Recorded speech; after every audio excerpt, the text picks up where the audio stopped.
Good evening, everyone, and welcome to Inside the Locker Room, episode 8 with your hosts, Old Dog Owen, Dope Ass Jeff, and Big Time Tony.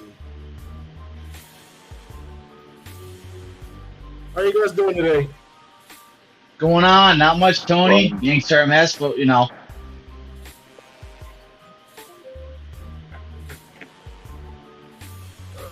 Jeff, how are you? I'm great. Fantastic on this Sunday evening, August 6th.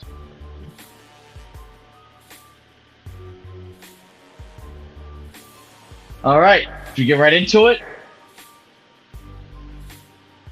If you want to. I mean, that's up to you. Well, I mean, that's the main reason why we do this podcast. I would freaking hope so. All right. Number one, we have another NFL suspension. I don't know who it is, Tony. I don't know if you... Who is it? Another one?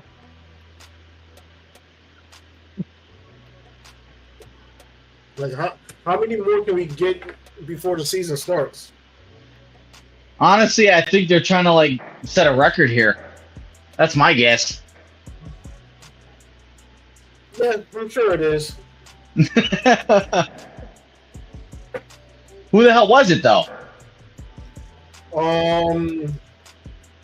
Give me a second, because I accidentally deleted who it was.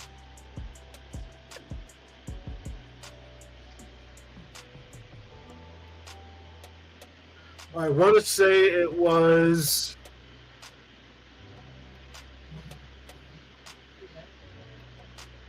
Because I know Kamara got suspended, but I know it was another player besides that one who got suspended. Francis McBasketball? I have four others written down here. All right. Colts cornerback Chris Lamons, Seahawks Dwayne Eskridge, which we'll talk about later. Chiefs defensive lineman Charles Omenihu, That's who and it was. yeah, and Cowboys running back Ronald Jones has been suspended 2 games for violating the league's PED policy. Oh, damn. Yep, and here's the other one. Yeah, I mean, there's not much to say about that. I mean, it's monkey see, monkey do. They just keep repeating the same offense over and over again, these players, and they expect different results. I mean, that is literally the definition of insanity. It's just getting ridiculous now. I mean, I swear to God, by the time the season rolls around, we ain't gonna have anybody to fucking play. You're not wrong. The Chiefs defensive lineman was suspended 6 games for domestic violence that happened in January. And the cornerback for the Colts was suspended 3 games for his role in the Kamara incident. He was with Kamara at the time. I heard about that, yeah. Which we'll talk about Kamara later. Oh, I got a lot to say about that one. Oh, I know you do. So that's why I'm saying we'll save it for later. But Yes. that's what the Colts cornerback did, and we'll talk about Eskridge in a bit in the podcast. That actually, Kamara is topic number 4, so we'll get to that. Mm-hmm. But yeah, those Tony, are the only ones that I found. So Yeah, I don't think there was many. There wasn't many, but it doesn't matter. I mean, there really should. Yeah. Frankly, there should be none. Frankly, there should be none, but you know there's going to be. Oh yeah, of course. There's always those dumbasses in any league you are in. There's always those dumb shits who think they're above everything because they're millionaires and they're superstars. It's the same way with celebrities. It's ridiculous. They think they're untouchable. That's the problem. So, going with the Cowboys, I'm not surprised. Cowboys. boy, does that make pretty me much. happy. That just makes me happy. Cowboys are continuing to not surprise us. I would be more shocked if they announced that one of the suspensions wasn't a Cowboy. Literally. That would be more shocking. The fact that another Cowboy got suspended for PEDs or for something stupid, just it's expected. what it does is it illuminates their name even more as the laughing stock of the NFL. Exactly. That's how I look at it. Oh, any of you guys have anything more to say about this topic? The next topic's pretty interesting. No, I'm done with it. It's stupid. Dumbass. All right, so the next this one's gonna be good. Aaron Rodgers takes on Sean Payton. Now, I was reading a little bit about this before we started. It was probably about an hour, and I was writing all this stuff down. I was reading about it. I don't know the full gist, the full story of it, but I guess Sean Payton was running his mouth about I guess Aaron Rodgers and their offensive coordinator on the Jets, if I'm not mistaken. So here's the story behind this one. A few weeks ago, Sean Payton came out and publicly stated that the whole situation with how Russell Westbrook was handled and how the organization... Wait a minute. Back up. Russell Westbrook? I mean, listen. I saw Jeff's face. I'm like, wait a minute, back up. Hold up. Hold on a second. I always get those two mixed up. I don't know why. Go ahead, Lamar Odom. Let's go. One throws bricks, and one shoots bricks. Well, basically the same.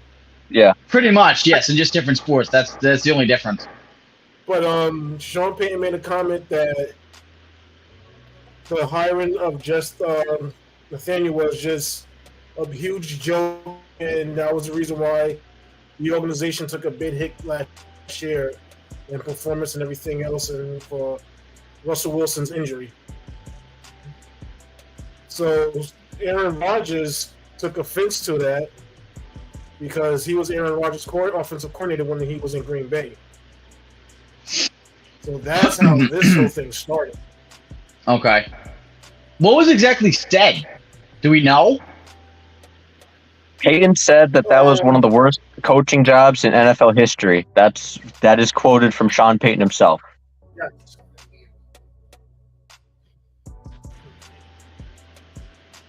So, and then Rodgers said to keep my coach's name out of your mouth. That's what he said in response to Payton. Yeah, he pulled the Will Smith. Okay. Mm-hmm. I'll just read off. Keep my wife's name out your mouth. And then Rodgers. He was looking for to slap him.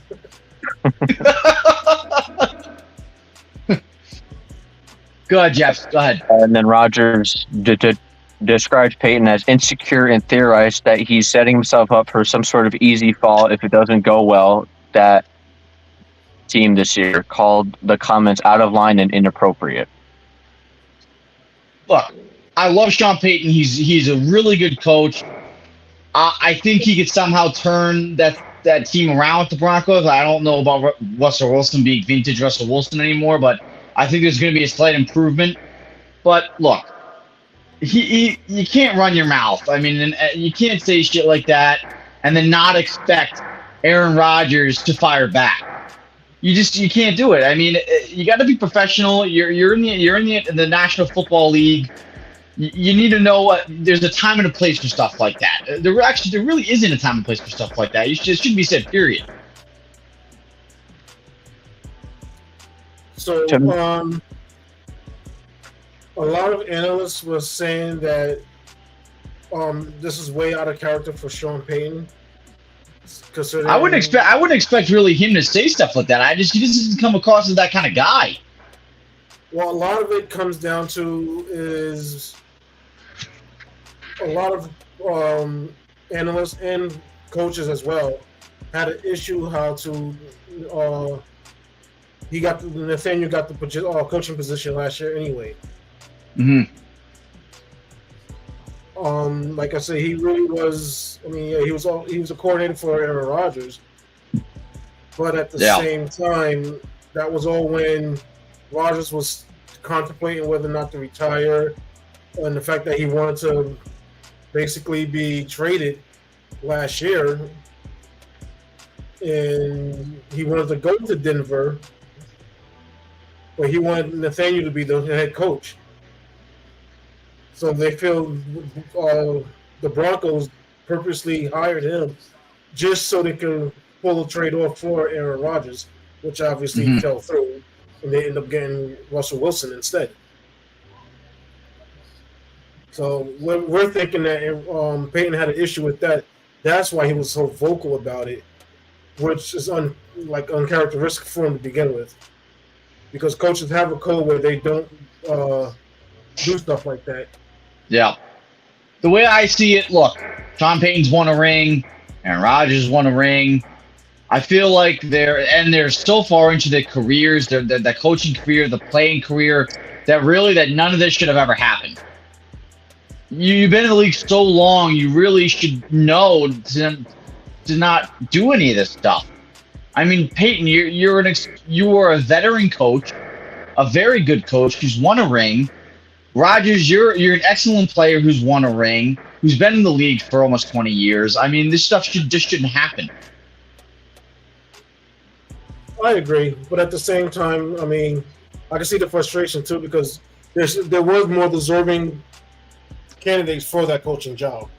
Yeah, I mean, let's face it, that coaching job was just a complete disaster. It was a I agree. fucking joke. yeah, it was. I agree, absolutely. Jeff, you got anything to say about this? It was not a good job, but you have to remember they didn't have Tim Patrick. He was out all last year. They Russell Wilson and how bad he was all last year. True. But Sean Payton, if you're gonna say it, don't say it out to the public. You could say it inside. You could say it to your family, to the Yep, that right anyone there. else. You just can't say it to the public. And I'm not trying to shit on his career, but it's really ballsy for him to say that when he's had Drew Brees as his quarterback every time he was a coach. Yeah, I'm just saying that he had Drew Brees as his QB when he was a coach. yeah, So without Drew Brees, does he get as many wins as he has?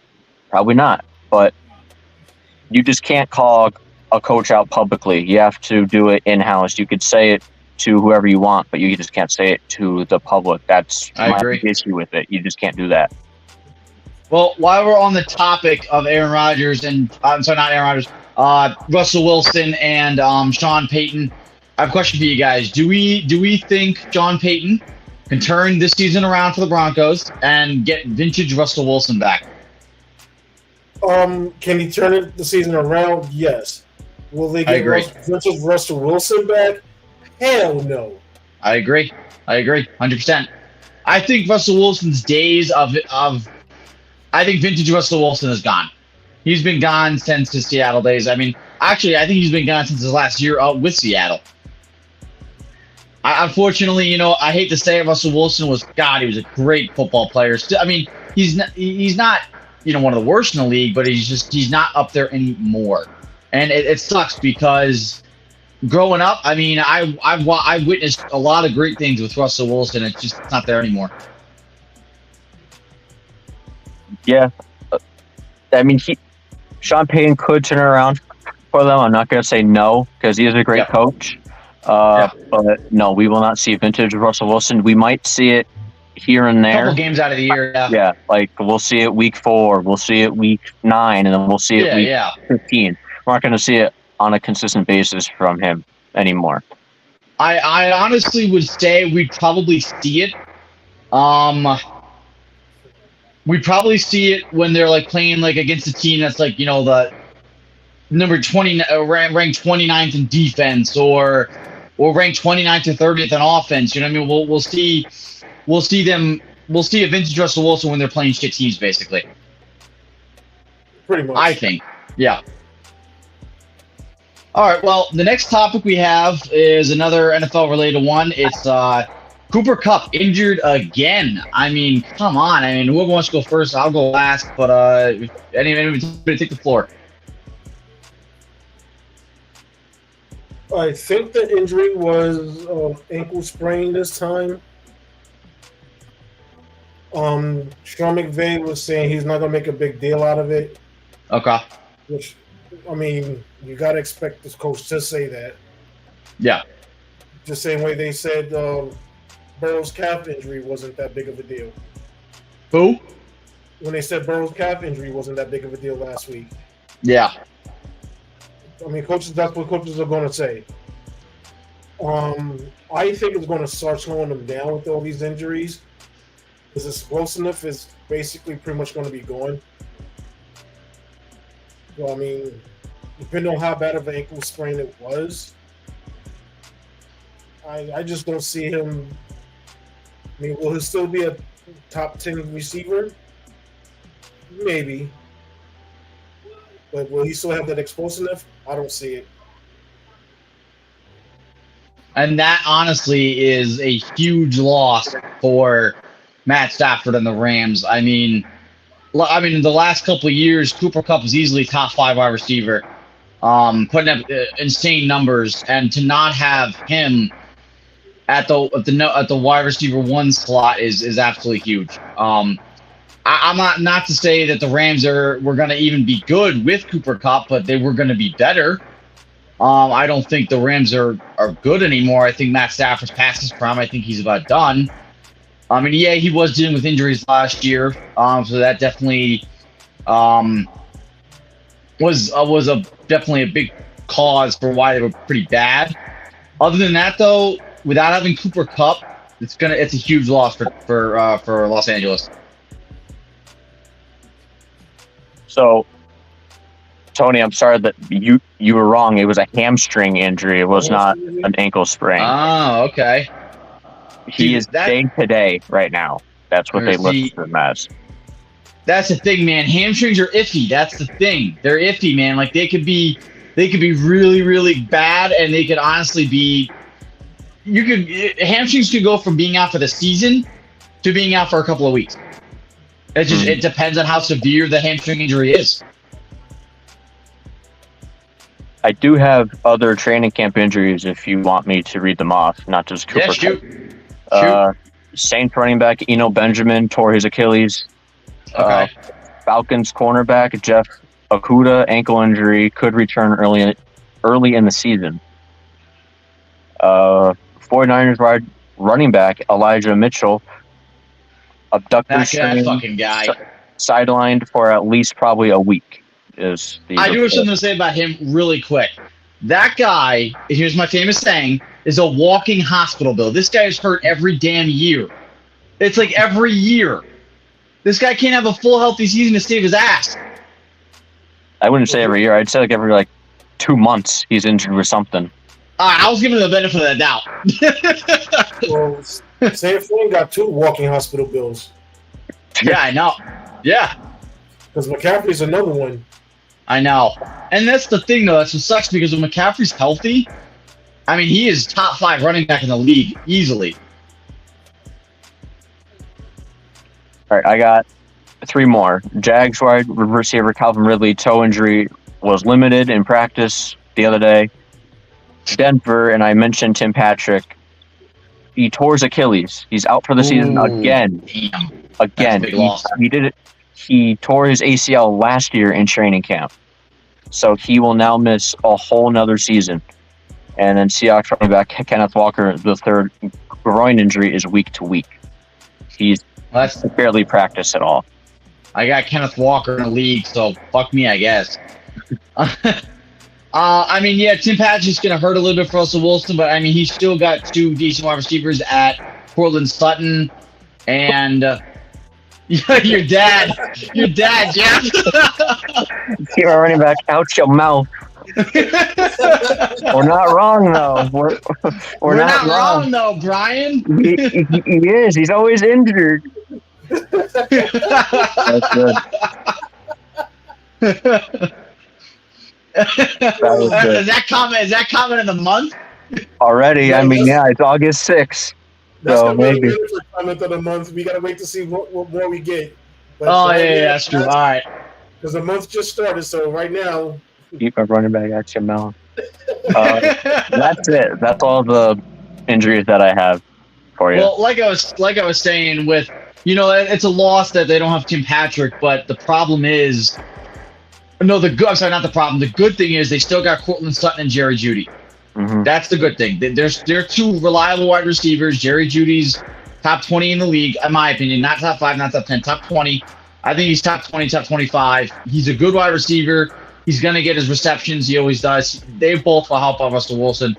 But yeah, not having Tim Patrick is still a loss. Yeah. I just feel bad for him. like he didn't play all last year because he tore his ACL. He comes back, I remember that, and then he tore his Achilles. Oh man, dude. That could honestly ruin his freaking career. I know. It's sad. It is sad. Yeah, it is. It sucks, man. That really. I feel bad for him. That really sucks. All right, so I guess we'll move on to number 4. Kamara suspended. I put this. I didn't write exactly what Tony put. I wrote Kamara suspended only 3 games. Okay. I guess who wants to go first? So his suspension was basically for that fight in Vegas. Yeah, back in 2022. Yes. You're the one that right now has the most to say on it, so the floor is yours, big man Owen. Or sorry, old dog Owen. The floor is yours. Look, I remember the whole incident. There was issues with him playing last year because of it. I think he was spending 6 games last year, was he not? I think so. He was out the first 6 games, and I'm pretty sure it was because it was some suspension.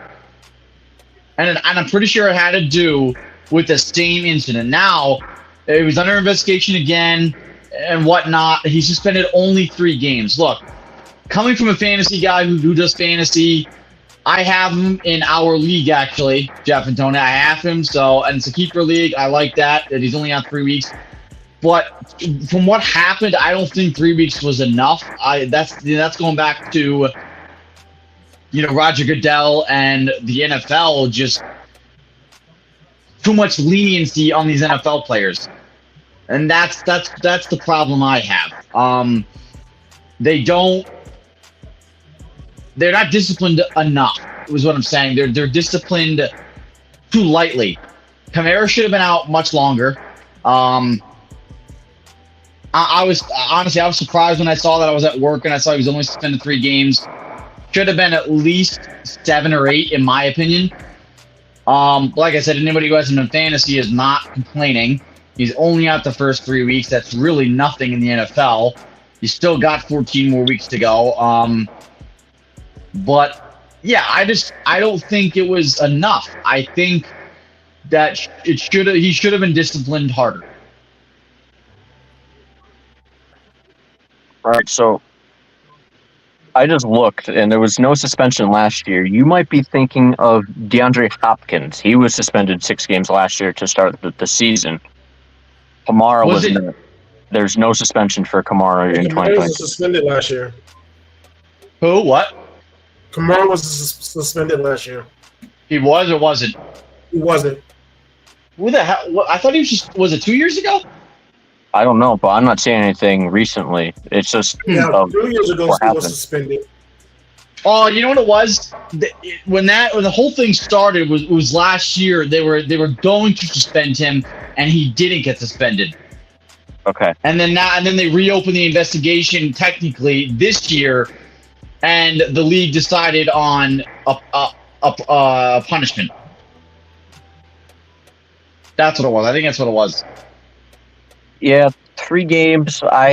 Again, as a fantasy owner, 3 games is a miracle that he only got suspended for. But to me, it should have been at least 6 or 8. You can't just be like, oh, you got into a fight in Vegas and just be like, yeah, okay, that's a 3-game suspension. No, you got into a fight in Vegas, and it was before the Pro Bowl, which you got selected to last year. You can't do that. You just can't do it.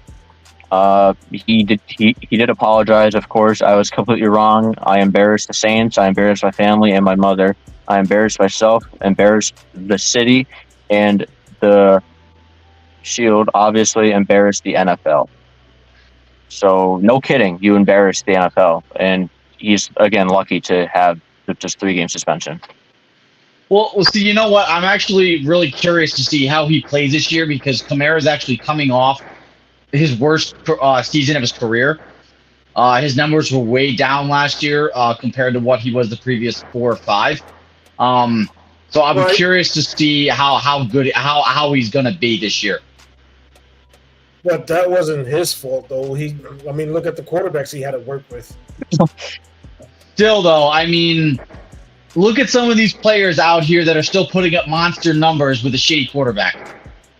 Name one. Okay, okay, so Derrick Henry, Jonathan Taylor. Look at their shitty quarterbacks; they're still putting up monster numbers. I mean, you can't really. I mean, yeah, Tannehill's a bad quarterback, but I mean, he's still decent. I mean, he's better. But that wasn't my that's not my point though. You told me to name someone and I did. Look at there's another one. Justin Jefferson. Kirk Cousins is mediocre at best, and look at the numbers he's putting up. But Jefferson's a wide receiver. Okay, look, I know, but you told me to name somebody. You told me to name. Look at Nick Chubb. Look at Nick Chubb. That guy's one of the most underrated running backs in the league, and he puts up monster numbers and proves everybody wrong. Look at Josh Jacobs, look at Josh Jacobs, who had Derek Carr, who's a really shitty quarterback, and look at the numbers he put up last year. Dude, he rushed for almost 1,800 yards. There's a difference, though. Those were our heavy run scheme teams.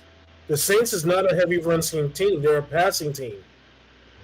I know, but you told me to name players, and I did. Kamara mostly is effective when he's in screens. Okay. Oh, well, then how about Jonathan Taylor then? Jonathan Taylor is just like Kamara. But Jonathan Taylor was on a run-heavy team. No, he wasn't. No, he wasn't. Jonathan Taylor was in. He's run so many screen option plays. It's unbelievable. He had so many. Jonathan Taylor is used as a receiving back as well, just as much as Kamara is. But Matt Ryan is a good screen quarterback. No, he's not. Hold on, the quarterbacks for New Orleans, they're not. Which is why they was running Taysom Hill out there. I disagree. You told me to name players, and I did.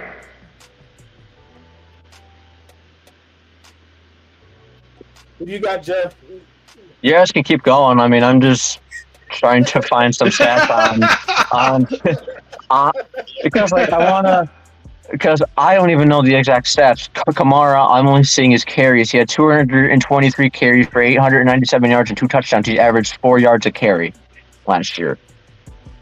He had 57 receptions, and I'm now trying to see how many yards he got for receptions. For running back, 57 is a lot. Is a decent amount. Yeah. He had 57 receptions for 490 yards and 2 touchdowns. For Kamara, though, where he puts up over 1,000 yards rushing, and I don't know how many receiving yards a year, but that's a light year for Kamara. Look at his previous 4 years; he was dominant. I mean, again, I'll look at the QBs that he had. In 2021, he only did 240 carries for 898 yards and 4 touchdowns. But he also I think he was hurt in 2021. For receiving, he had 47 catches, 67 yards, 47 receptions for 439 yards and 5 touchdowns. I think he was hurt a little bit in 2021. 2020 for receiving had 83 receptions for 756 yards and 5 touchdowns. 2020, he had last year. 2020 had 187 carries for 932 yards and 16 touchdowns. 2019, 171 carries, 797 yards and 5 touchdowns. For receiving, 81 receptions, 533 yards and 1 touchdown. So, I mean, he hasn't had a great past couple years, but I do look at injuries. I mean, I could see games played 15 in 2020, 2021, 13, 2022, 15. So he's playing a majority of the games too. So, but again, I look at the quarterbacks that he had. Andy Dalton. Who else was the quarterback? Jameis Winston. Mr. 30 for 30. Is that who we're talking about? Mr. 30 for 30 was this poor guy's quarterback. I mean, Yeah, Exactly. that poor guy. Jameis Winston's not that bad. When you go 30 for 30, when you throw 30 touchdowns and 30 interceptions, you're shit. I can go out there and throw at least one touchdown and no interception. Really? Okay, so wait a minute. Look at Brett Favre, who had a season where he threw over 20 interceptions. He's a Hall of Famer. So how does that compare? Yeah, but he didn't throw 20 touchdowns and 20 interceptions. That's different. He was close to it, though, but he's a Hall of Famer. That's my point. He's a Hall of Famer, and he's had many bad seasons. There has been many quarterbacks in the history of the NFL who's thrown over 20 interceptions and is a Hall of Famer. I'm not saying throwing over 20 interceptions is... He's missing what you're saying, Jeff. Good. Yeah, like Jameis Winston is not great. For what he was in college, he's turned out to be horrible. He's not horrible. He's turned out to not be good from what he was compared to in college. That's... Not every player turns out to be great. Not every player in the NFL, more than half of the players in the NFL could be good in college and bad in the NFL. It happens every year. It happens every year. I'm just saying that, yeah, okay, Brett Favre, he can throw 20 interceptions, but he did more in his career. Jameis Winston, at this point in his career, hasn't even come close to doing anything that Brett Favre did when he was younger. Jameis Winston wasn't always a starter in the NFL, though. Brett Favre was a starter his whole career, pretty much. If Jameis Winston was better, then he'd be a starter his whole career. But that's my point. Hold on. Jameis Winston never really got to prove much because he wasn't a starter. He started for the Bucs for how long, and then he threw 30 for 30. The way he was drafted from the Bucs, he was a starter. When Aaron Rodgers came into the league, he was not a starter because he was on the Atlanta Falcons. I disagree. Look it up. Winston had his opportunity. He had many opportunities, and then when he was shit, then they put Ryan Fitzpatrick in. He's not the worst quarterback, though. He's not the worst you've ever seen. I mean, he was the worst quarterback. I'm just saying that's why Kamara's production is so low, is because look who's throwing to him. That's it. I know, but that's what I'm saying, though. You told me to name players that had shit quarterbacks and still put up good numbers. I named some. Chubb, Jacobs, Derrick Henry, Jonathan Taylor. There's 4 running backs right there. But you're naming running backs that's on a heavy base run, where their primary offense is based around the run. The Saints' I disagree. Offense is not based on... You tell me the Titans aren't based around him? Well, they are, but not the Colts. I don't even know where you're getting that information from. The Colts. All right, I have Jonathan Taylor's stats up right now. 2022, he only played 11 games. He was injured. 192 carries for 11 games. 192 carries. Exactly. 861 yards and 4 touchdowns in 11 games. I know. Who do they have a wide receiver? They didn't have an option. Who do they have a wide receiver? Pittman, they had, before injuries, they had Michael Pittman. They had Haskell. They have another receiver there. Haskell's like top 60 in the league. Michael Pittman's maybe top 30. They have receivers, and if you want to get into receptions, he only 28 receptions for 143 yards and 0 touchdowns. He's not an out of the backfield receiver. He's not. He isn't. Okay, then what about Nick Chubb? All right, I'll get to Nick Chubb. Relax. Nick Chubb is another. Dude, I'm chill, dude. Don't tell me to relax. I'm good. That's on a run-based offense. And with Nick Chubb, you really can't count because they also had Kareem Hunt. So they were splitting time between the two of them. 2020, wow. He actually had 302 attempts, 1,525 yards, and 12 touchdowns. Those are his stats. 27 receptions last year. Okay, not a receiving back. Yeah, he had 27 receptions for 239 yards and a touchdown. He had that. I'm just saying, those players may not be but there's players out there. There's teams out there that are not heavy set on the run, and running backs still put up good numbers. That's why we said name one, but you kept naming running backs from heavy set offense. Okay, well then I may not be able to name one now, but dude, there is teams out there like the whole league. That's ridiculous. There's teams out there. There is running backs out there. Kamara, I literally read the other day, like, this was one of Kamara's worst offset years. I'm sorry, but I disagree. There's players out there, trust me. Quarterbacks he had. Even the analyst was saying it. That Kamara's year was down because of the crappy quarterbacks he had to play with. I disagree. You're not going to change my mind.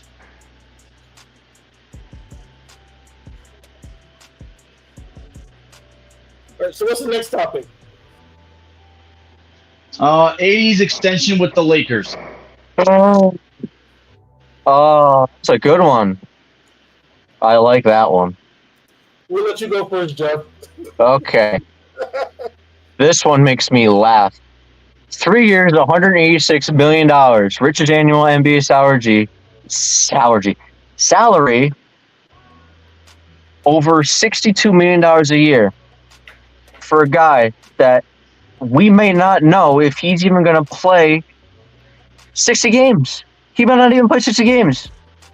He doesn't play a whole season or even come close to it. He cannot stay healthy.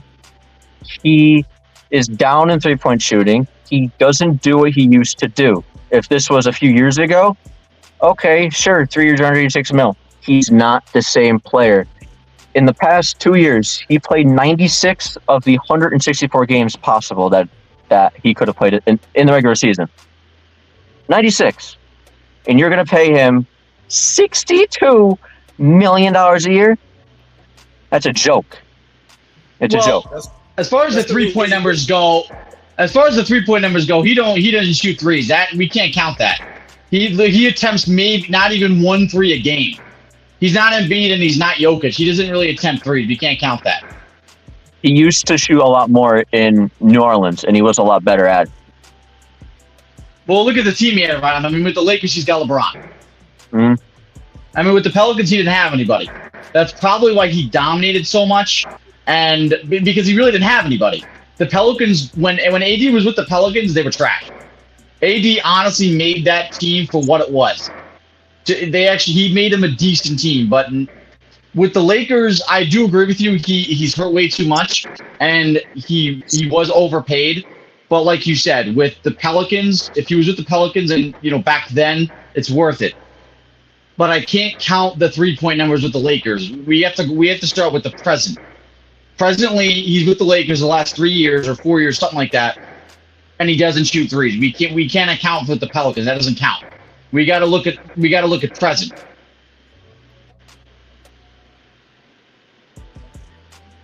Personally, that's going to be his hospital bill each season. Pretty much. I mean, for shit, like he could have injured his wrist while signing the contract for all we know, because that's how much he gets injured. Fucking, it's everything: his toe, his hand, his ankle, his leg, his back, his neck, whatever. It's always something. I mean, let's think about how old is he? How old is AD now? AD is, I believe, I want to say 20. I don't think he's hit 30. He's 30 exactly. He is 30. He's 30. All right, so I was gonna blame it on age, but dude, you're only 30 years old. You got you could have like a good 8-9 years left of your career, and you're already with the last 3 years you played maybe a total of 50 games. That's kind of ridiculous. I honestly thought he was older. He's 30 years old. Again, he's probably got 8-9 years left in his career, maybe. And in the last 3 years, he's played 50 games, maybe. That's ridiculous. Yeah, he was overpaid. But see, that's the problem, though. That's the problem in today's day and age with the fucking NBA.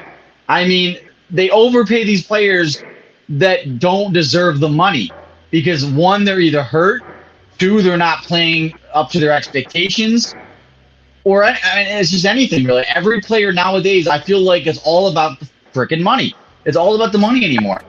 They're overpaid. Sorry, I'm a little heated from last conversation. It's all right. That's basically from the collective bargaining agreement. Yeah. So, I mean, that's what they're agreeing on. So, I mean, you can't fault them for taking advantage of it. I would do the same damn thing. Yeah. I mean, if I could get 5 years for $304 million, I would quickly sign that contract too.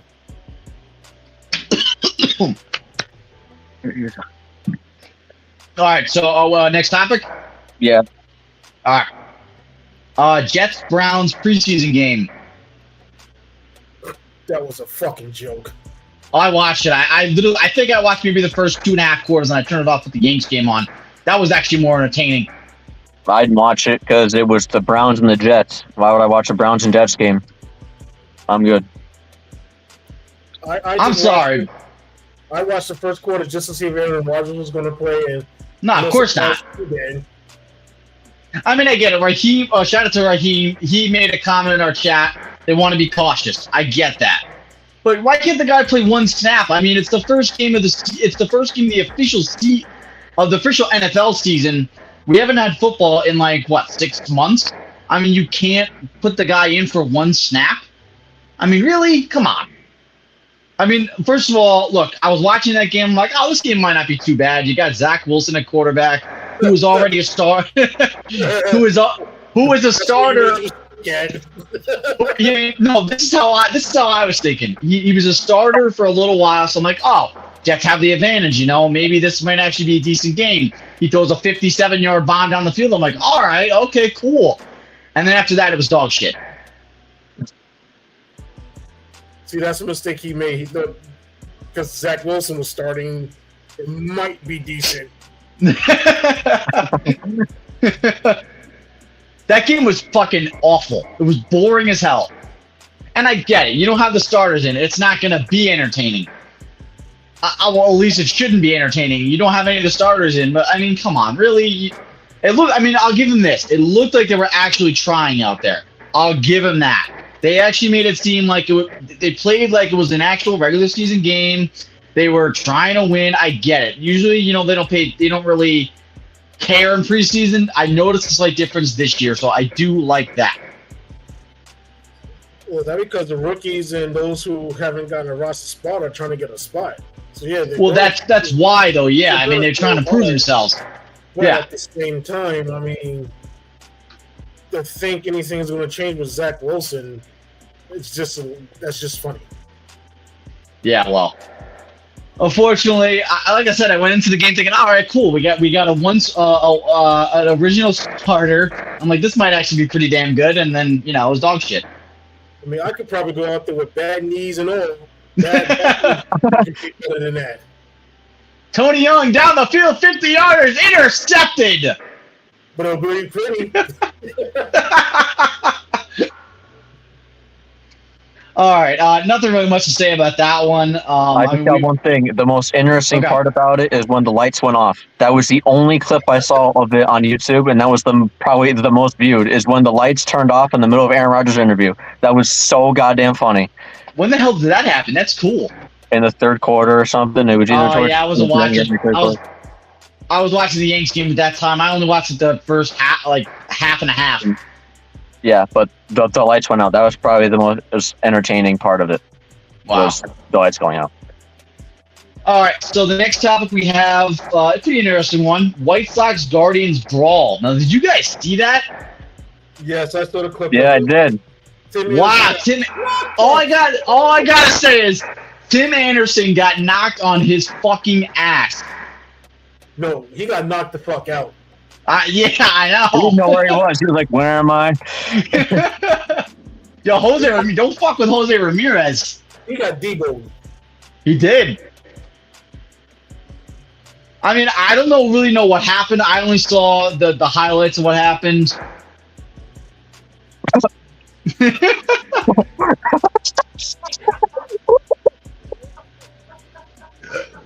Look.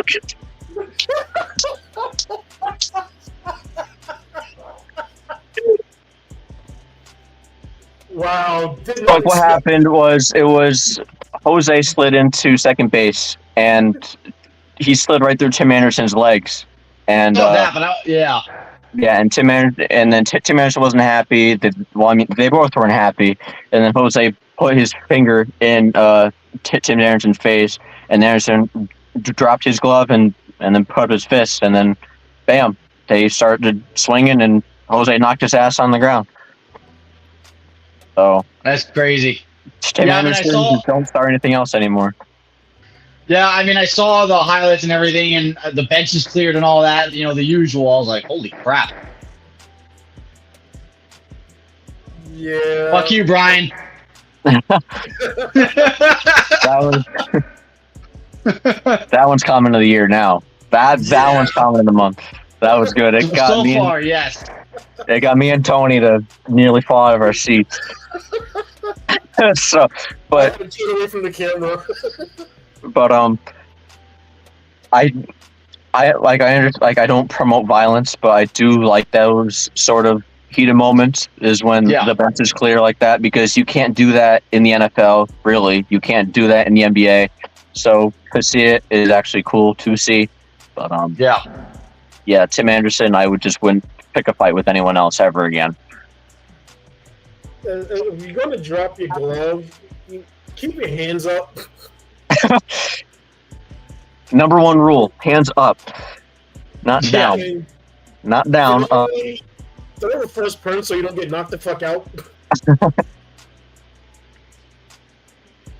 All right, next topic we have Mets in rebuilding mode. Tony, this is yours, Tony. buddy. This is all you. Well, we knew he was in rebuilding mode after when they started trading players away. That was just common sense. But they do have themselves set up already for basically 24 and 25 seasons. So the players that they traded for, which are young players, and I'm still interested to see how Acuna's brother's going to do. They got themselves set up for basically the future right now. And according to Steve Cohen, he's known they're not going to, this offseason, they're not going to be free agent chasing as much. So they're going to do their more diligent, work to see if the person's actually worth signing. Like I said, signing a 40-year-old pitcher and stuff like that, that was just because of their name was stupid. Yeah. Yeah, I mean, I think it was pretty obvious that the Mets are in rebuilding mode after, Verlander, Scherzer were gone. And honestly, unfortunately, I do see Pete Alonso leaving them soon. Honestly, I see him going too. If they really want to get into full rebuilding mode, I think they get rid of their slugger. No, they're never going to do that. They already had to talk together, Cohen and Pete Alonso, and Steve Cohen assured them that he had no plans on getting rid of him. He wants him to stay, and Pete Alonso actually wants to stay. I never liked Pete Alonso. He's a cocky son of a bitch. You just can't, keep signing 40-year-old pitchers. That's the problem. That's exactly why what they did this year failed miserably. Because the offense is fun. It's just the pitching was just atrocious. Well, Pete Alonso's offense isn't fine. I mean, the guy's barely batting above 200. I mean, the guy's good for homers, and that's about it. The guy's batting like 211. Basic power hitters. They always have an off year.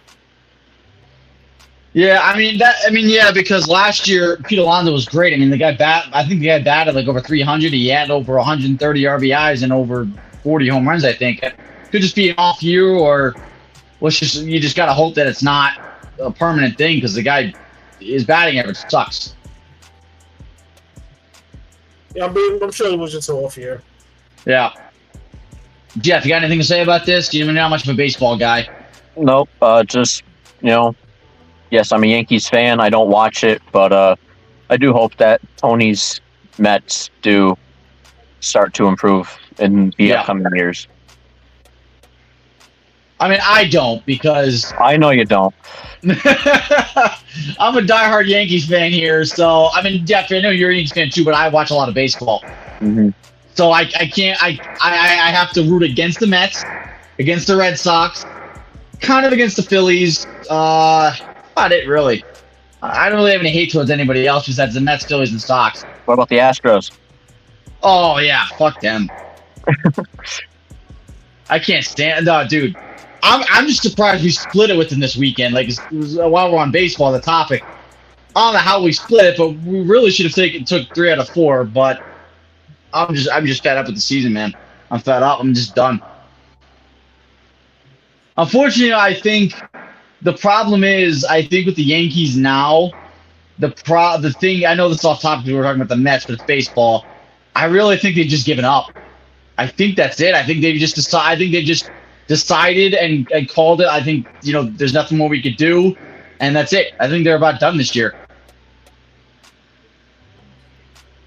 Well, wait. All right, so what? While we're on the Yankees, it wasn't on our spreadsheet, but you had it in the chat. Oh, yes. Domingo breaking news, Germán. I guess. Yes. We talked about Domingo Germán. Already? We talked about it last week? We talked about it. No, this was for Carlos Rodon. Oh, okay. That's what I put in the chat. Yeah. Carlos Rodon today against Houston left the game with hamstring tightness. I have something to say about this. Bye-bye. Bye-bye. He was terrible. He was trash. I mean, I get it. He was like it was already his 5th start. I mean, if you're not in full form by your 5th start, then obviously you're not built to handle the New York crowd. I honestly thought he was built for the New York crowd. I don't see it. I mean, maybe when we get him back, if he's fully healthy next year, I'll give him next year. But if he doesn't have it by middle of next year, I want him gone. He was a waste of money. But yeah, he left the game with hamstring tightness. It's not a loss. He was pitching terrible. If he had gotten the loss today, he would have been 1-5 on the year with ERA of over 6. I mean, the guy averages like 4 walks a start. He walks like 4 batters a start. He's not good at all. Like, he just can't handle the New York crowd. So that's what I wanted to say about that. We don't know how long he's going to be out for. But maybe he wasn't fully healthy when he came back the first time. So I think he just should be sidelined for the rest of the year. Come off fresh next year. Jeff, thank you for reminding me about that. Yeah, but you do have Domingo Germán placed on restricted list due to alcohol abuse. You put that. Oh, we didn't talk about that last week? No, that was only on Wednesday that you put it. Oh, damn. All right. Okay.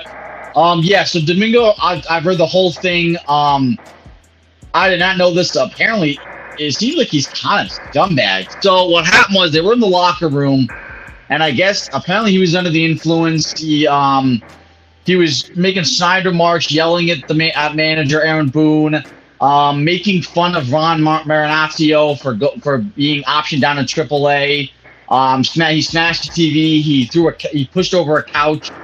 And then and then his teammates put him in the sauna to calm him down, I guess, to sweat out the alcohol. And now he voluntarily from what I see, he voluntarily put himself in a rehabilitation center for alcohol abuse. I didn't know this about Germán. I mean, it's honestly, as a Yankees fan, it's tough to see. It's upsetting. I just hope he gets the help that he needs. Yeah, it's a sad situation. It really is sad because it's not just him that you have to think it's impacting. It's his family as well. Exactly. They're thinking he's going to be out for the rest of the season. They don't really see him coming back until he's fully recovered. And even then, he'll probably have to go through a bunch of other stuff to make sure that he will not go back to how he was. Yeah. Tony, do you have anything to say about this or no? Not really. All right. Next topic we have is NFL remaining free agents and free agent signings. Jeff, I know you wrote all those down, right? With the extensions and the free agents? I did. All right. Here we go. This is one of my favorite topics. I'm going to be talking for a while. All right. I will pause in between each one to see if you guys have anything to say about each person because they are all pretty much known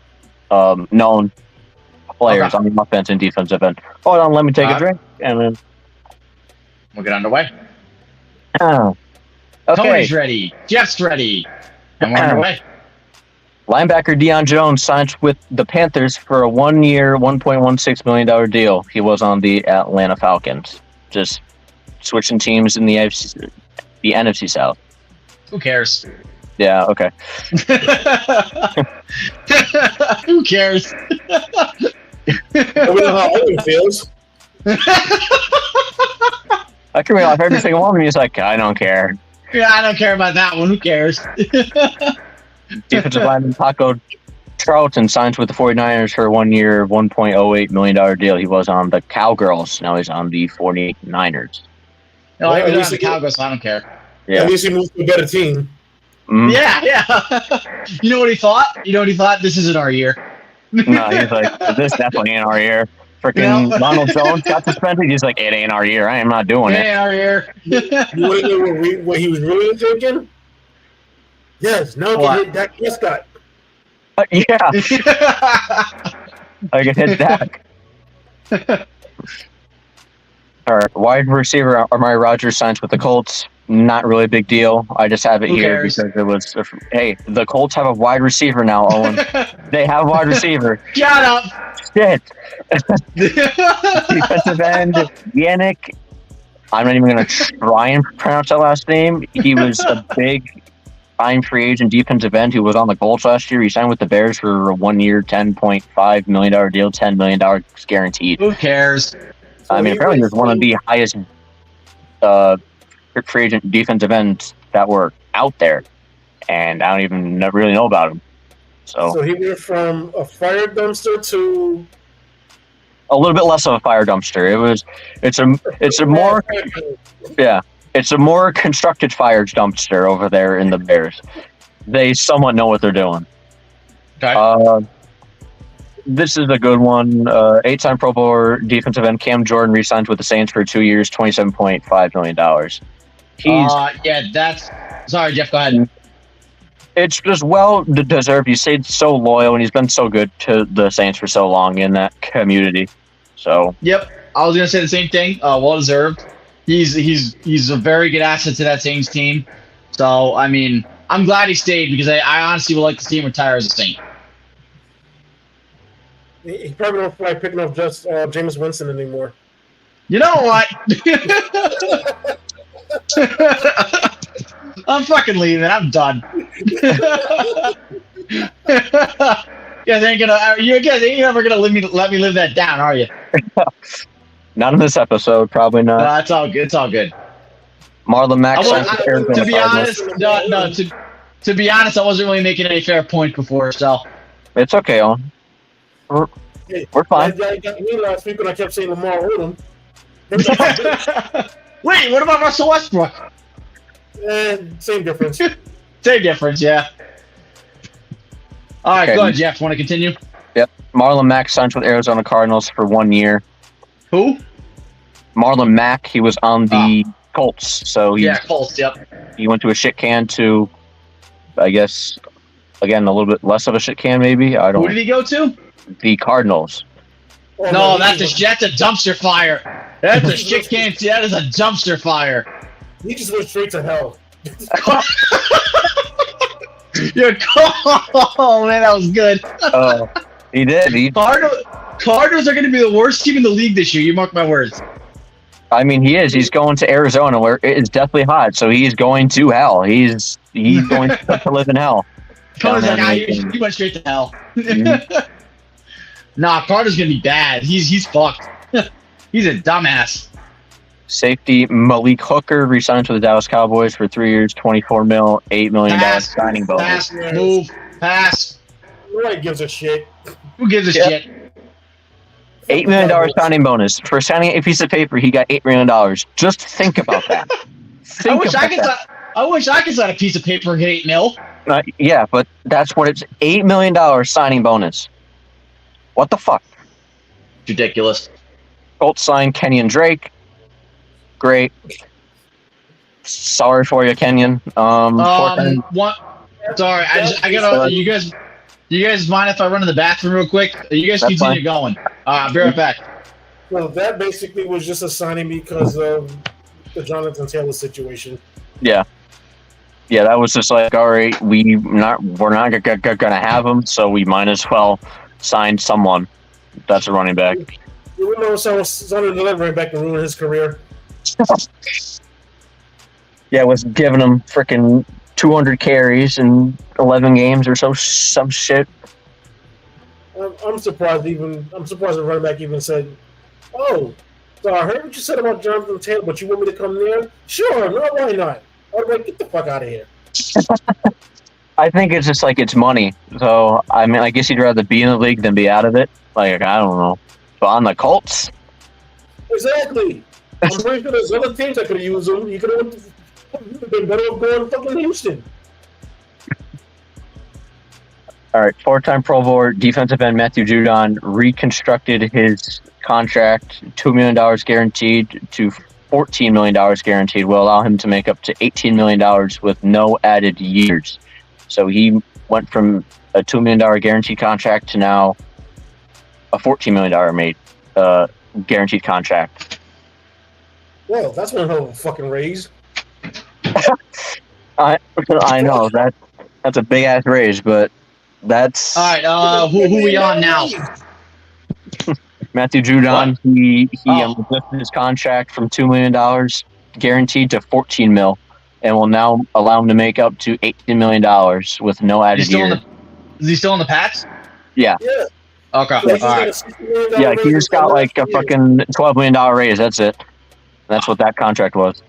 That'd be fucking awesome if I was at work one day and they give me a $12 million raise. You know, that'll never happen. Well, actually, with the incentives, it could go up to $16 million raise. Mm-hmm. Damn. Yeah, he could make up to $18 million. Yeah. Yeah. Fuck him. Must be nice. Now, these next ones just happened in the past few hours. 4-time Pro Bowl linebacker Justin Houston signs a 1-year deal with the Carolina Panthers. I have a question. Go ahead. Who the fuck is that? You don't know who Justin Houston is? You know who Justin Houston is? Not really, no. It He doesn't was on sound the familiar. Chiefs for many, many years. Who? He was On the with Chiefs. for many years. Like, he was like the star on their defensive line. One of the stars on their defensive line. I'm a dummy. I don't know. He was on the Ravens recently. He was on the Ravens. This one I know you guys are not going to give 2 fucks less about. But wide receiver N'Keal Harry signs a 1-year deal with the Vikings. That's probably How's just... that? Who? Exactly. Who? N'Keal Harry, he was the Patriots' former either first-round pick or something. Yeah, like that. Waste of space. I can guarantee you if I went to work tomorrow, because I know a couple people work that are sports fans, and I told them I was best friends with that guy, they'd be like, who the hell is that? Yeah, I mean, he failed as a Patriots wide receiver, which is hard to do when they don't really have any. So Yeah, I wonder how he's going to do in Minnesota. That actually might be the only team in the league that really doesn't have a wide receiver. Yeah, who, the Patriots? Juju. Yeah. They got Juju? Yeah. Oh, he's him. okay. Fuck him. Fuck him. Fuck him. Fuck Juju, man. Oh, that's right. You're a Steelers fan. Wait, is he gonna dance on? Is he gonna dance in the logo and put it on TikTok? Yeah, I mean, probably, because that's what he was more concerned about when he was on the Steelers. That's what he was wanting to do. Pretty much. And the last one, the Eagles signed both Pittsburgh linebacker Miles Jack and Tennessee linebacker Zach Cunningham to 1-year deals. So they just added to their defense, which is already pretty good. Fuck those Eagles. I know you two. I know. I don't even need Yeah, to. fuck the Eagles. I know. And that's it. Any more, That's Jeff? That's it? That's it. Wait, did you name the big name free agents still? No, I was getting to it. I didn't know if you wanted me to wait or just do it now. I can do it now. Just do it now, because the next topic is contract. Oh no, we did contract extension. Yeah, you just name them now. Okay. Running back Dalvin Cook, of course, the Jets, as we talked about last episode, is still the number one destination for him, and he likes everything going on with the Jets org. So I can see him landing as a Jet probably this upcoming week if they can get everything figured out. I had a question for you guys for that, actually. If Dalvin Cook goes to the Jets, Breece Hall gets healthy, comes back, who's the starting running back?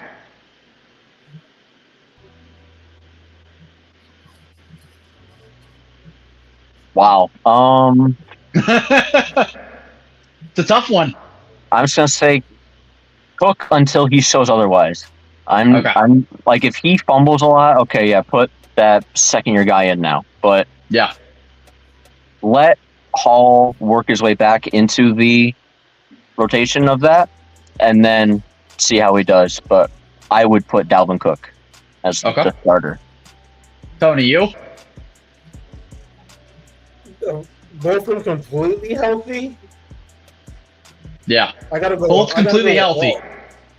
I gotta go. Okay. With Hall. Okay. Do you think he's proved enough in 1 year, fully healthy, that he's more reliable than Dalvin Cook? Like, as far as like talent goes? That's gonna be kind of hard to say because True.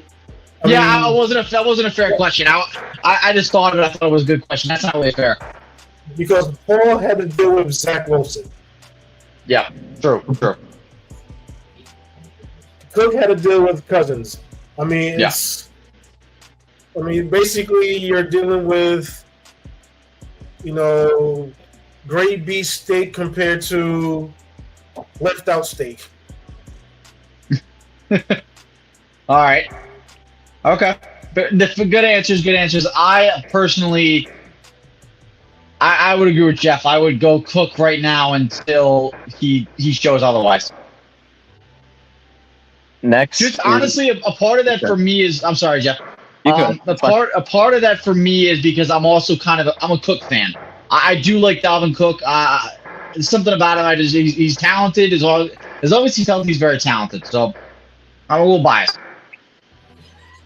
it's a toss-up. It's a really hard It is. thing to answer because I could think Yeah. of Hall and I can say the same thing about him. I could be like, all right, Yeah. Cook, you go back there. We just signed you. Hall, you did great last year when you were healthy. We're just gonna keep handing you the ball until you mess up, and then that's what you can do right there. Do you think they could do what they did in Cleveland with Kareem Hunt and Nick Chubb split carries? It would be smart. Yeah, I mean, I wouldn't put I think that would be a good idea. I do. That combo would be great. That's deadly. Yeah, that's amazing. All right. All right, go ahead, Tony. Two Jeff. top free agents still available is defensive end Jadeveon Clowney. I mean, he can I'm go gonna anywhere. say about it. I mean, Yeah, he was I on don't the got a problem Texans, with on him. the Browns, whatever. yeah, But, he'll yeah. sign with someone. He's good. He'll sign with somebody. Tony, nothing. Next, Okay. Well, this name isn't going to get much of a happy response. I don't from know what you you're two. talking about. Fuck him. Zeke Elliott. Fuck him. Okay. QB Matt Ryan. He was seen at the Falcons training camp the other day. So Oh wow. go to reunite. Oh, you know what he's gonna do? Falcons. He's gonna blow another 25-point Super Bowl lead. If only. Was that it? Is that all of them? One more, and then Okay. Carson Wentz. He was seen working out with the Eagles training camp today. So What the hell happened to my screen? why Well, was watch it this. rainy Why- on your screen? Did you see that? What the fuck was it rainy on your screen? It's doing it again. What the hell is Tony? What are you doing? I'm not doing anything. What the hell is that? What? What That's the what- hell? That's what you guys get live. We're just finding stuff out ourselves. How about that? That's actually pretty neat. But that's it. Wentz All right. at the training camp with the Eagles and Matt Ryan at training camp with the Falcons. Okay, so topic number 11, we have Dwayne Eskridge suspension. Okay, yeah, I have everything on that again because I was looking up the other suspensions. He was suspended 6 games for domestic violence that happened in February. Yeah, I mean, I read about it. Yeah, I mean, we could have just said it with the other one, but it's Yeah. sad. It's sad that it happened, and it hurts the entire family, and not just him. Yeah. He did apologize. He understands that it's a bad look on the organization, on him, on the NFL, Yeah. and he will learn from his mistakes. It would be fourth degree domestic violence is the charge that he could be held with. All right. Tony's just shaking his head. He's just like, dumbass. I got nothing to say about it. They're all stupid. Go ahead. On to the next topic? Yeah. All right. So the next topic is a touchy one for a lot of mentally ill people. Johnny Manziel. I don't know if anybody's aware. There is a documentary, I think, either on Netflix right now or going to Netflix about Johnny Manziel. I don't know if all of you guys know. He attempted to commit suicide after he was cut by the Browns in 2016. Very, very sad. I know people that were suicidal. So it's a touchy subject for a lot of people, including me. I just know he had a lot of demons. So. Yeah, it's just sad. I hope that he got the help that he needed and that he's in a better place now and that he doesn't keep thinking about what did happen. Look at the money that he did make and the lives that he did impact in a positive way. He can't look at the negative of it. Looking at the negative is going to put you in that negative mindset, but you need to be positive about it. But it's good that he did open up about it because no one knew about it unless it was his close and personal family. Mm-hmm. But for him to put out into the public is really getting that conversation going of mental health awareness, and that it can affect anyone. And then, it doesn't matter how much money you make or have made, it can affect anyone. Oh, absolutely. Tony, do you have anything to say about that, about Johnny Manziel or anything really about it? Last I heard, he was playing in Canadian Football League. Okay. All right. So, I mean, I'm kind of trying to determine how much of this is just clout, where he's just trying to get sympathy, or if it's actually completely true. Because remember, I mean, Ben Simmons tried the same thing too. True. So, I mean, that's one type of subject where, you don't want to 100% doubt the person that they're actually just doing it just to gain clout and sympathy. But at the same time, you also don't want to dismiss it. Yeah. So I'm just looking at it as like, okay, I mean, after he was cut from the Browns, I mean, he was out partying. He was seen in Vegas partying. Yeah. And he's been in the Canadian Football League, so I don't know how much of that is 100% true. Well, unfortunately, with depression and suicidal thoughts, it really, like Jeff said, can happen to anyone, and it can happen at any time in anybody's life. You could be out partying and hiding all of that.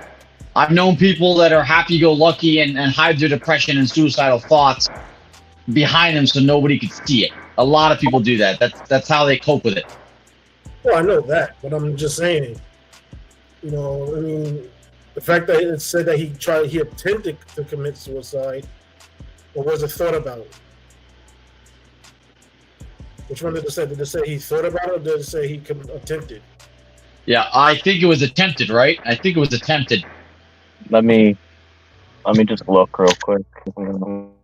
Scroll on Adam Schefter's Twitter. Thank you, Adam. I believe it is attempted also. Okay. I believe it's attempted. But, I mean, you can go to that next topic. I'll just keep looking. It's fine. Okay. So the next and final topic is NFL Hall of Fame inductees. So I wrote down... Did you take your earpiece out? What? Did you take your earpiece out? Yeah, it was dying. Because we could barely hear you. Ow. Your voice is lower than what it was. What? Your voice is lower than what it was. Well, I was in my mic, my earbud. I can't use it. It's dead.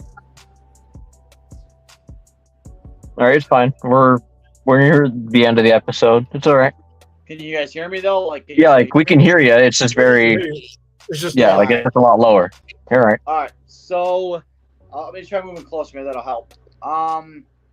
So I wrote down the last time was the NFL Hall of Fame inductees. I wrote down everybody individually with some of their career stats.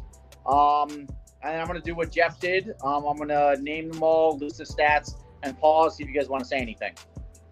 Okay. Hold on, because I'm going to have footage going with it. Well, photos. You're going to have what? I'm going to have photos going with it. So I'm going to pull us off the screen. Okay.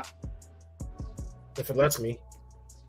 Or it won't, because I have to pull you out of the... I have to put us in the green room, so never mind. Oh, okay. Who's your first one? So the first one is Rondé Barber. He is the franchise all-time leader for the Bucs in interceptions with 47, and he had 12 total defensive touchdowns as a Buccaneer, which is also a franchise record with the Buccaneers. He was a 2000s All-Decade team, and he had more than 1,000 career sacks and 28 career total sacks. You guys have anything to say about him, or? Pretty much well-deserved. I mean... And by the way, I said more than 1,000 career sacks. I meant tackles. I think he also did... did you mention how many career interceptions he had? What? Did you mention how many career interceptions he had? Yeah, 47. I read all this off the NFL app. It listed each player with their career stats. Yeah, he was the franchise's all-time leader in interceptions at 47. Yep, he also was a 3-time All-Pro as well. What? He was also a 3-time All-Pro. Oh, okay. Yeah, I didn't see that on there. I guess it didn't give me all the information, unless I missed it. I didn't list every stat on here for each player. I listed honestly the main important ones. There's just too much to list. Do you guys have anything to say about Rondé Barber, or should I move on to the next player? He deserves it. I mean, if he did make it to the Hall of Fame, I think people would have been screaming soon, because he did earn it. He earned it. Yeah. All right. Next player we have is Darrelle Revis. He was a 2010s All-Decade team. He had 29 total career interceptions, and he had 139 career passes defensed. Again, earned it all the way. Yep. Next one we have is Joe Thomas. He started 167 straight games at left tackle for the Browns. He had 10 Pro Bowl appearances, 6 first-team All-Pro honors, and he had 10,363 consecutive offensive snaps for the Browns. All very impressive numbers. Probably the greatest left tackle in football history. Agreed, absolutely. And to be honest, I can't believe it took him this long to put him in the Hall of Fame. Yeah, like that was kind of weird. What? That it took him this long to get. Like, yeah, I know, right? That's what I mean. Like, we look at him as one of the best left tackles ever, and yeah, it's taken him this long to get into the Hall of Fame with numbers like that. Exactly. I don't know how. Next one is Zach Thomas. He had 7 Pro Bowl appearances, 5 first-team All-Pros, 20.5 career sacks, 17 interceptions, 14 pick sixes, and 1,734 career tackles. He also was a 2000s All-Decade team. Again, another player that they took way too long to put into the Hall of Fame. Yeah, he earned it. I mean, I feel like if you're in the Hall of Fame, a lot of them earn it. Yeah. So. Well, I can tell you why they took forever to get him in the Hall of Fame. Okay. Because he also played for the Dallas Cowgirls. That's a good exception. Yeah. Okay, so here's another one that we all know who this is, and probably one of the greatest football players ever. DeMarcus Ware. 9-time Pro Bowler, 4-time first-team All-Pro, 2000s All-Decade team, 138.5 career sacks, which is 9th most in NFL history. He's just on the Cowboys. That's Exactly. I mean, unfortunately, he's not Dallas, but he was well deserved. I mean, he's Yeah. an unbelievable player. that's the only issue on the I know. Cowboys. That's the problem. The next player we have, it's not a player, it's a coach, Don Coryell. He was head coach of the Cardinals and Chargers for a combined 14 seasons, racking up a 111, 83, and 1 record with 6 playoff appearances. He was coach of the year in 1974.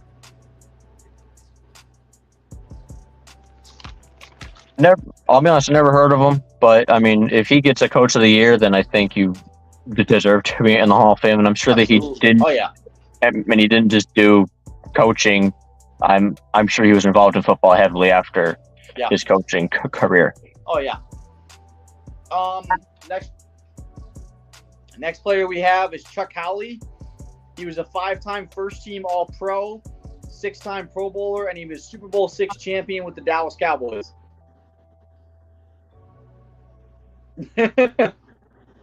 Champion with the Cowboys. Yep. Man, he's oof. But nah. Next one we have is Joe Klecko, 2 first-team All-Pros, and the 1977 sack leader with 20 and a half. I don't really got a comment on it. Never heard of him, so. Never heard of him either, to be honest. I've never heard of Chuck Howley, Joe Klecko, and the last one, which is Ken Riley. Sounds familiar, but I don't really know of him too much. He played his entire 15-year career with the Bengals, and he had 65 career interceptions. There wasn't much about him. Those are the only things I really could find that was worth mentioning. But the 65 career interceptions is Yeah, I mean, that's impressive to get 65 interceptions in your career. yes. That's really impressive. I don't know if I don't think I missed anybody. I got them all from NFL.com. I don't think I missed Nope, anybody. that's all of them. There's another one? No, that's all of them. Oh, that's all of them. Okay. Yeah, I mean, like honestly, like Jeff said, anybody that goes to the Hall of Fame, it's all well deserved. It frankly is. I mean, yeah, they were all great players, a great coach as well. I mean, all right. That about wraps it up, guys. I got one more thing. It's Okay. somewhat breaking news. Don't know how much you guys know about it. I didn't even know about it, but I got a text. Joe Mixon's civil suit with Naver could face suspension after lawsuit is settled. Oh, I don't know much about it. That's all I got in the text. So if we were talking about the suspensions, how many are we going to get? That could be There's another one. damn. Give me a second, guys. I'll be right back. All right, but yeah, that's the other one that Okay. I had. Joe Mixon civil lawsuit. I don't have much on it. It's just that's all I have. I mean, hold on, I can look it up, but while Tony's gone, Okay. let's look it up real quick.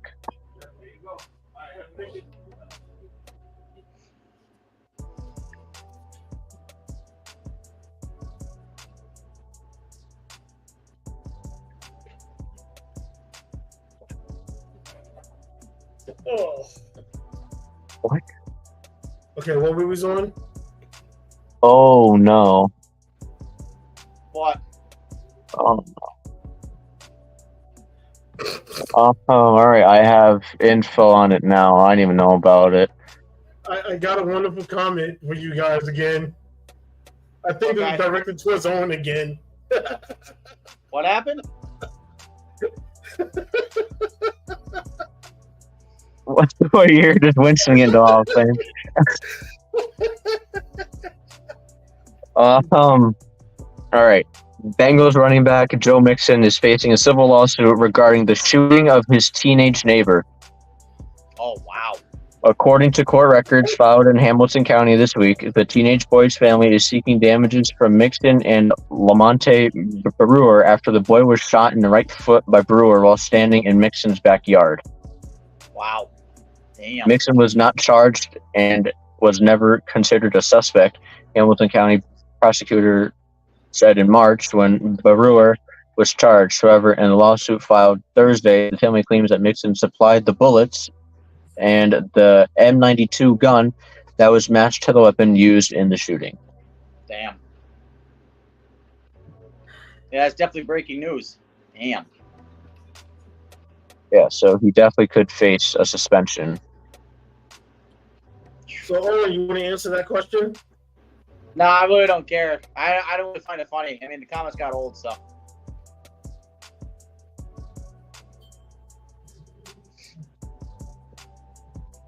That now is it. I don't have anything else. Alrighty then. I guess I will conclude today's comedy session of Inside the Locker Room. Thanks, everyone. Oh, Tony, you want to do the thanks today? Sure. All right. Well, wait a minute. Technically, it's Jeff's turn, right? Because it was you, and then it was me, and it's Jeff's turn, right? Oh, yeah. It is Jeff's turn. It's Jeff's turn. My first outro. All right, here we go. Thank you guys so much for watching on all platforms, whichever platform that you did watch on. We appreciate all the likes, subscribing, sharing, any comments that you guys had. Thank you guys for watching. For Old Dog Owen, Big Time Tony, and Dope Ass Jeff, it's Inside the Locker Room. We'll see you guys next time.